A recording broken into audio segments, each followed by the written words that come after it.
Program ini didanai oleh para sahabat dan mitra dari Joyce Meyer Ministries. Terkadang Allah mencoba mengurus suatu hal dengan saudara. Hal yang perlu berubah, hal yang perlu dibuang, dan sampai saudara setujui caranya,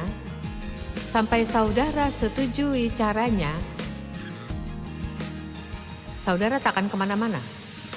Mengapa?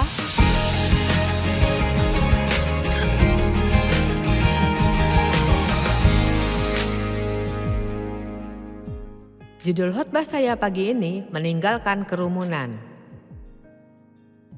Dan kita punya kerumunan. Saudara tahu bisa jadi kerumunan di lingkungan saudara, kerumunan di pekerjaan atau kerumunan di sekolah atau mungkin di dalam keluarga besarmu lah kerumunanmu, tapi kita semua punya kerumunan kita sendiri. Dan seringkali saat Allah menjamah hidupmu dan ingin membawamu ke suatu tempat, kerumunan tak mau ikut. Jadi terkadang saudara harus ambil keputusan untuk tidak bersama Allah atau untuk tinggalkan kerumunan. Salah satu hal tersulit untuk kulakukan dan kupikir, jika saudara punya bisnis atau pelayanan, saudara akan paham ini. Yaitu mencapai titik pertumbuhan tertentu. Dan orang-orang yang menolongku untuk tiba di sini, tak bisa ikut. Wah, sangat menyakitkan untuk meninggalkan mereka. Menyakitkan.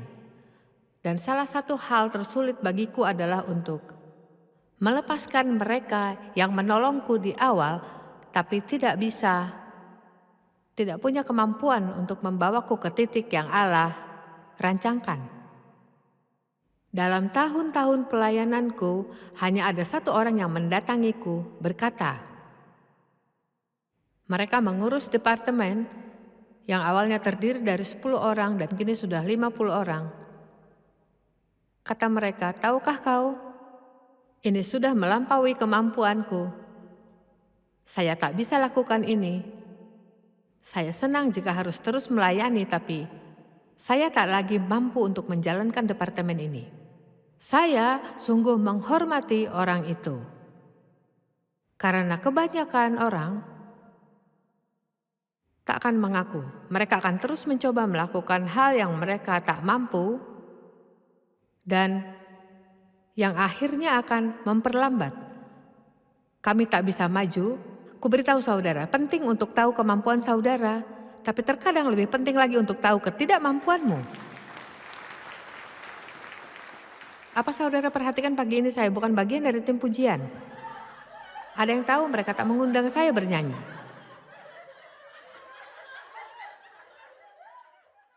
Tapi saya mencoba, saya belajar bermain gitar dan jari-jariku terlalu pendek. Kupikir mereka imut, tapi mereka pendek. Saya tak bisa melakukannya. Bukan hanya itu, saya gagal di sekolah musik. Jadi, mengapa saya bahkan mencobanya?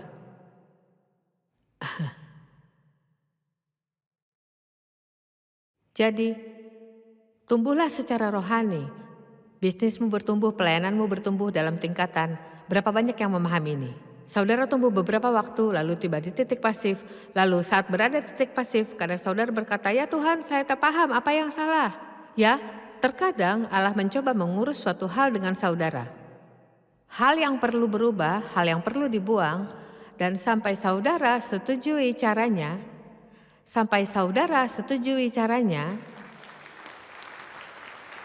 saudara tak akan kemana-mana.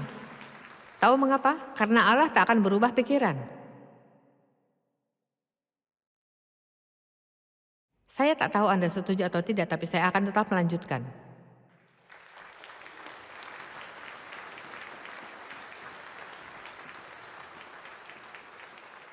Tahukah saudara, Yesus seringkali membawa Petrus, Yakobus, dan Yohanes bersamanya ke tempat tertentu tanpa mengajak yang lain. Lihat, ia tahu bagian dari kerumunan yang harus diajak dan yang harus ditinggal, bahkan di peristiwa tertentu. Dan salah satu alasan ia melakukannya adalah karena ia mencoba melatih mereka untuk melakukan hal tertentu di masa depan, namun sebagian adalah serupa dengan hal yang ia lakukan, seperti saat ia membangkitkan gadis yang meninggal, menyembuhkan orang. Ia harus dikelilingi orang yang beriman. Saudara tak bisa dikelilingi oleh orang-orang yang tidak percaya jika ingin tiba di titik saudara inginkan karena mereka menyeretmu dan melemahkanmu. Dan saudara butuh mereka yang menyemangati. Adakah yang berpikir bahwa saya benar dan Allah berbicara padamu pagi ini bahwa mungkin saja salah satu masalah terbesarmu adalah sahabatmu? Ayolah, saya ingin melihat. Baik, ya bagus. Ini bagus, ada 75% dari kerumunan.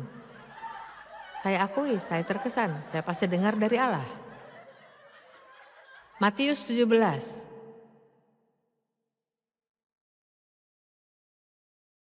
6 hari kemudian, Yesus membawa Petrus, Yakobus, dan Yohanes, saudaranya, dan bersama-sama dengan mereka ia naik ke sebuah gunung yang tinggi. Ingatlah, ia membawa 3 orang ini dan tinggalkan yang lain, kupikir di kaki gunung itu. Bisakah saudara disisihkan dan bersikap baik? Wah. Dan ia berubah rupa di hadapan mereka, wajahnya bercahaya seperti matahari dan pakaiannya putih bersinar seperti terang. Wow! Maka nampak kepada mereka Musa dan Elia sedang berbicara dengan dia. Dan Petrus diberkatilah ia. Ia tidak tahu favoritku Petrus karena saya mirip sepertinya. Dan kata Petrus, saya bisa bayangkan Petrus, dia bersemangat. Oh Tuhan, ini baik, bahagianya kami berada di sini. Kuberitahu engkau, biar kudirikan 3 kemah, 1 untukmu, 1 untuk Musa, 1 untuk Elia, entah apa yang ia pikirkan. Ia akan tempatkan mereka di pondok kecil dan mereka akan diam di sana. Maksudku, bukankah ini hal aneh? Akan kubangun pondok-pondok kecil dan...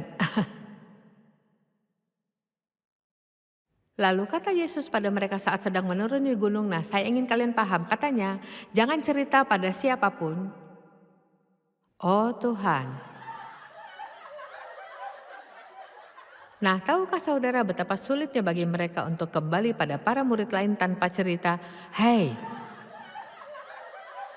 percayakah kalian akan apa yang kami baru lihat?"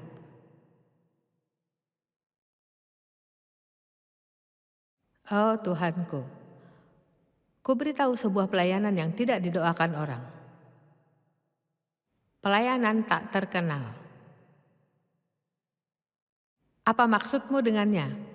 Pelayanan yang tersembunyi? Saudara diuji untuk memperlihatkan kesetiaan saudara.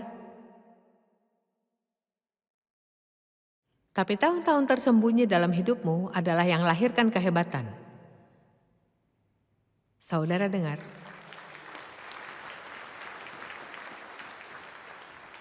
Tahukah dari mana saya dilayakkan untuk berdiri di sini di 5 tahun di mana saya mengajar kelas Alkitab rumahan dan 5 tahun saya bekerja untuk orang lain. Dan 10 tahun di mana saya mondar-mandir sana-sini dan mengajar di pertemuan yang kecil. Dan tetap setia meski menghadapi masalah keuangan dan terus kerja sampai kupikir entah bagaimana lagi. Dave dan saya membahasnya, saya bahkan tak tahu betapa kerasnya kami bekerja dan lolos. Saya tidak punya satu arena penuh orang yang bertepuk tangan saat berdiri. Lihat, kita selalu ingin jadi penerima tepuk tangan, tapi bagaimana jika saudara tak pernah?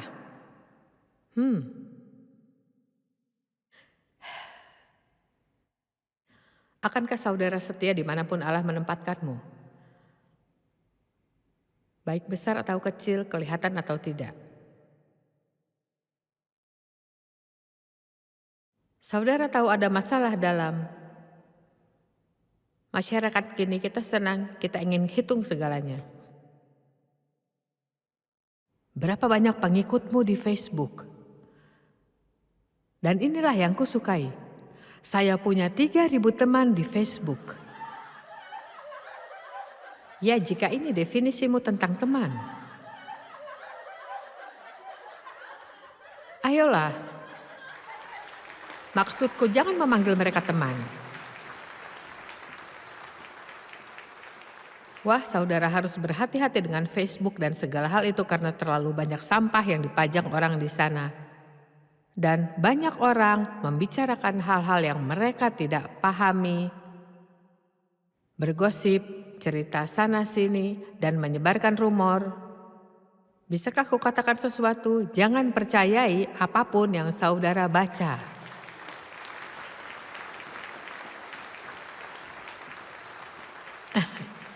Entahlah, kira-kira 4 tahun lalu, seseorang memposting bahwa saya meninggal. Dan kami menerima banyak telepon, mereka menangis, Joyce meninggal. Saya harus muncul di Facebook dan berkata, coba tebak. Saya belum meninggal. Maksudku betapa konyol. Dan ku katakan sesuatu, lihatlah saya, saudara tak punya waktu untuk kebodohan. Saudara tak punya waktu untuk kebodohan. Maksudku, saya tak tahu kapan Yesus datang kembali, tapi setiap hari kita mendekat kepada hari itu.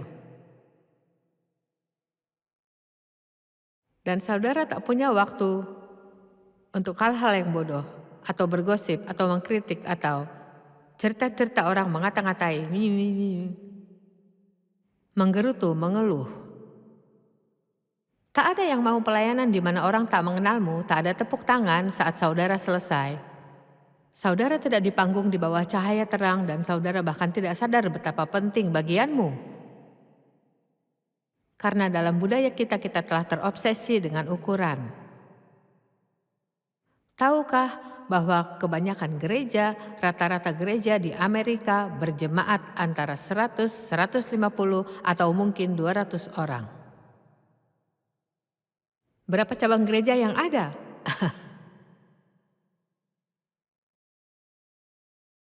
Oh, gereja kami adalah satu dari 10 gereja paling berkembang di Amerika. Ya mungkin saudara perlu dengar kata Yesus pada para murid, jangan ceritakan siapapun. Ayolah, ada masa-masa di mana kita perlu bungkam. Tahukah saudara, saya tidak tahu berapa banyak pengikut Facebook kami. Saya tidak tahu, saya bahkan tak ingin diberitahu. Karena jawabannya tentu satu dari dua, entah saya akan melambung dengan kesombongan atau saya akan kecewa dan putus asa. Dan saya tidak butuh keduanya. Saya hanya perlu melakukan panggilan Allah bagiku. Saya tidak perlu sibuk sana-sini menghitung segalanya. Ada yang mendengarkanku? Mengapa kita lebih terkesan pada gereja dengan ribuan jemaat? Kita perlu lebih terkesan dengan gembala yang setia dengan 100 orang selama 20 tahun yang ada di pelosok negeri. Mereka adalah orang-orang mungkin yang Allah pandang hebat.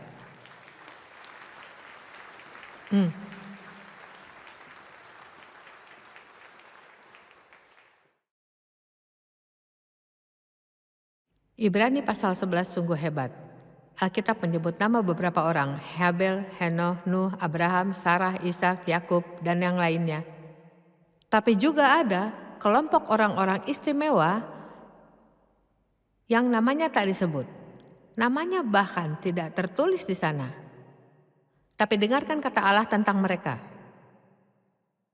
Ibu-ibu telah menerima kembali yang telah mati sebab dibangkitkan, tetapi orang-orang lain membiarkan dirinya disiksa dan tidak mau menerima pembebasan supaya mereka beroleh kebangkitan yang lebih baik. Ada pula yang diejek dan didera, bahkan yang dibelenggu dan dipenjarakan. Mereka dilempari, digergaji, dibunuh dengan pedang. Mereka mengembara dengan berpakaian kulit domba dan kulit kambing sambil menderita kekurangan, kesesakan, dan sisaan. Dunia ini tidak layak bagi mereka. Mereka, kelompok ini, lebih penting dari kelompok yang ia namai. Jadi bagaimana kalau namamu tak pernah menarik perhatian? Saya senang membicarakan yang kusebut tahun-tahun sunyi. Dan siapapun yang menerima kuasa dalam hidup atau membawa pengurapan dalam hidup telah melaluinya. Mereka yang tak lalui apapun dan masih muda, dan seseorang memberi mereka panggung, dan tiba-tiba mereka menjadi orang terkenal baru, rata-rata mereka tak akan bertahan lama atau akhirnya alami masalah secara moral.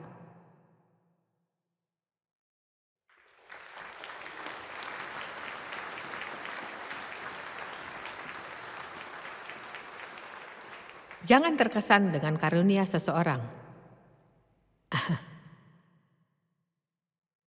Siapapun bisa punya karunia, tapi tidak semuanya punya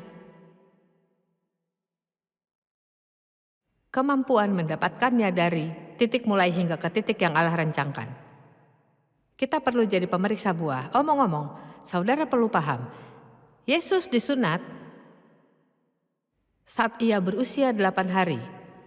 Saat usianya 40 hari, 1 bulan dan 10 hari, ia dibawa ke ritus pemurnian yang dirancangkan untuk anak-anak. Lalu saudara tak mendengar sedikit pun tentang Yesus hingga usianya 12 tahun. Jadi dari 1 bulan 10 hari hingga 12 tahun, satu-satunya yang Alkitab katakan tentangnya adalah ia bertumbuh. Nah, saya tak tahu jika orang lain di sini bisa merasakan, tapi saya bisa merasakan deritanya. Tersembunyi, tak ada tepuk tangan, tak ada sorakan. 12 tahun, mereka datang ke Yerusalem untuk Paskah sebagaimana tiap tahun demikian. Yesus sedikit gelisah untuk memulai karya Bapaknya. Tinggal di Yerusalem di Bait Allah, orang tuanya berpikir ia ikut mereka, maka mereka pulang. Setelah beberapa hari menemukan ia tak bersama mereka, kembali dan menemukannya, "Nak, mengapa kau perlakukan kami seperti ini? Tidakkah kamu tahu aku harus ada di dalam rumah Bapakku?" Ya tentunya tidak, karena mereka membawanya pulang.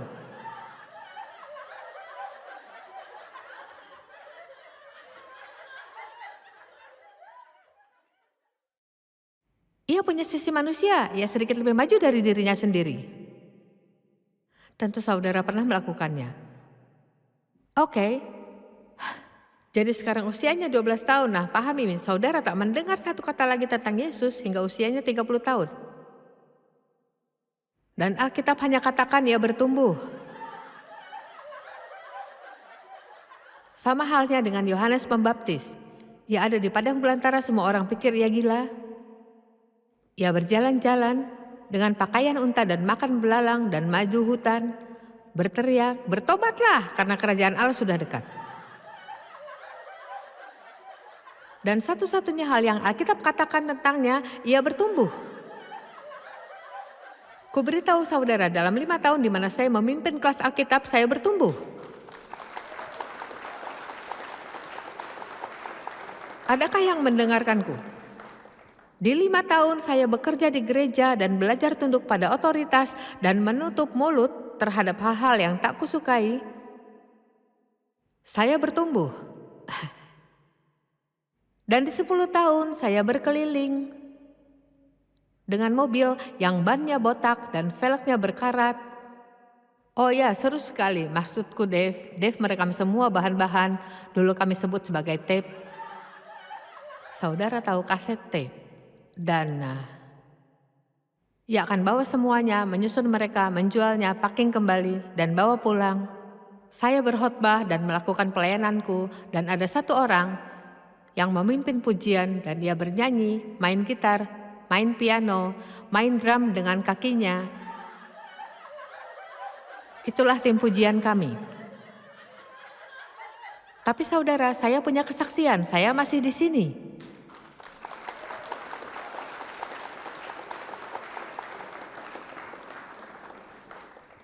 Oh, 1 menit.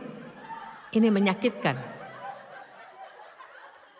Minggu lalu saya ke salon kuku untuk merapikan kuku. Saudara harus tanda tangan di atas komputer saat masuk, dan ada seorang wanita yang mengenaliku dari TV. Jadi kami mengobrol sebentar saja, dan saat ia mau keluar toko, kukuku sedang dirapihkan. Lalu saya duduk di area dekat kasir dan datanya, tertukar dengan diriku, kata kasir itu, namamu Joyce Meyer bukan? Dan katanya bukan, tapi kuharap demikian. Dan saya menoleh ke arahnya dan berkata, ya jangan harap demikian.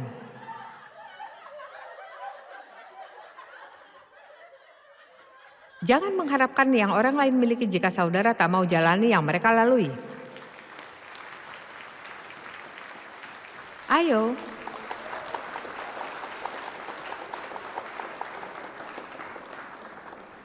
Semua orang punya tahun-tahun sunyi mereka. Musa di padang belantara 40 tahun. Pahami ini, 40 tahun. Ia mulai mengambil alih keadaan, membunuh seorang Mesir. Lalu saat dia pikir dia akan tertangkap, ia lari. Membuktikan bahwa ia sungguh belum siap. Setelah 40 tahun di padang belantara, katanya, oh tidak Tuhan, kau pilih orang yang salah. Yusuf dipenjarakan bukan karena kesalahannya.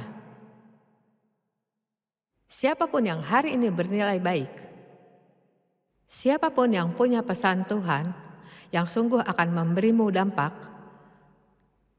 telah melalui hal-hal seperti itu. Jadi jika harus melaluinya sekarang, jangan membencinya, jangan kutuki, rangkulah hal ini.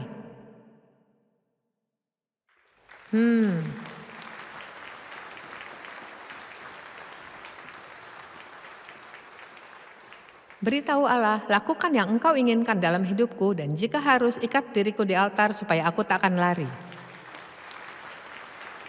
Karena aku ingin kehendakmu dalam hidupku, Tuhan, aku ingin semua yang sudah kau rancangkan. Aku ingin lakukan semua yang engkau kehendaki sekarang. Saya senang jika ada banyak waktu, sayangnya tidak, tapi ada hal penting yang perlu dilakukan. Dimanapun saudara berada, belum terlambat bagimu untuk mulai hal yang baru. Tak pernah terlambat untuk awal yang baru. Dan inilah yang terjadi persis saat saudara lahir kembali. Semua dosamu diampuni, dicuci bersih. Jadi siapa yang ada di dalam Kristus, ia adalah ciptaan baru. Yang lama sudah berlalu, sesungguhnya yang baru sudah datang. Dan itu yang saudara bisa dapatkan hari ini jika belum menerima Kristus sebagai juru selamat. Ayo, kukatakan lagi, siapa yang ada di dalam Kristus, ia adalah ciptaan baru, yang lama sudah berlalu. Kata saudara, saya tidak paham tentang lahir baru, apa maksudnya? Secara harafiah, jika saudara siap mengakui dosamu dan bertobat, artinya berbalik dan menuju arah sebaliknya. Bukan artinya hanya menyesali, tetapi saudara siap menjauh dari semuanya. Saudara siap meninggalkan kerumunan. Dan jika saudara serius tentang ini sekarang dan berkata, Joyce, saya mau terima Kristus sebagai juru selamat, atau aku telah jauh dari Allah dan ingin kembali ke hidup yang seharusnya, saya ingin mengucapkan doa singkat bersamamu. Dan Kristus akan datang dan hidup di hatimu. Dan saudara akan memiliki awal yang baru, ada banyak yang harus dipelajari, banyak sekali. Oh, tapi kukatakan kepadamu, hari terburukmu bersama Yesus akan lebih baik dari hari terbaikmu tanpanya. Amin. Jadi tundukkan kepalamu dan tutup matamu sebentar dan berikan ruang bagi sesamamu. Jika saudara ingin menerima Kristus sebagai juru selamatmu, atau saudara perlu memperbaharui langkahmu bersamanya, angkat tinggi-tinggi tangan saudara supaya saya dapat melihatmu. Oh Tuhan, begitu banyak tangan terangkat. Luar biasa. Luar biasa. Oke, lihat saya. Sekarang saya akan memintamu melakukan hal yang agak sulit, dan ini bukan untuk mempermalukanmu. Tapi saya memintamu sebentar lagi untuk berdiri di tempatmu saat kita berdoa. Katamu, oh Joyce, saya tak ingin dipermalukan. Jika saudara takkan berdiri di sini, takkan mungkin saudara akan keluar pada dunia dan berdiri. Jadi jika sungguh-sungguh berdiri di tempatmu sekarang, luar biasa, luar biasa, luar biasa, luar biasa, luar biasa. Oh, terima kasih Yesus.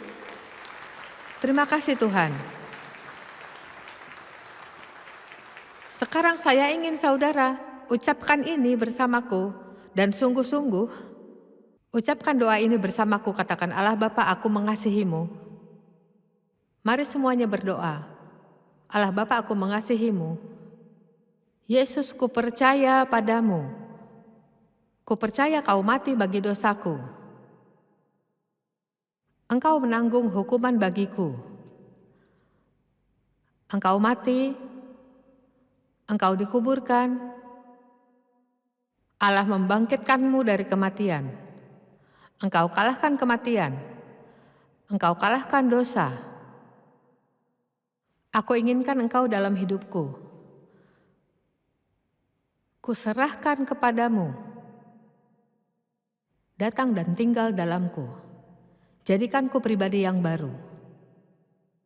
Kini aku percaya aku selamat. Aku dalam perjalanan ke surga. Dan aku akan nikmati perjalanan ini. Amin. Mari semuanya memuji Tuhan.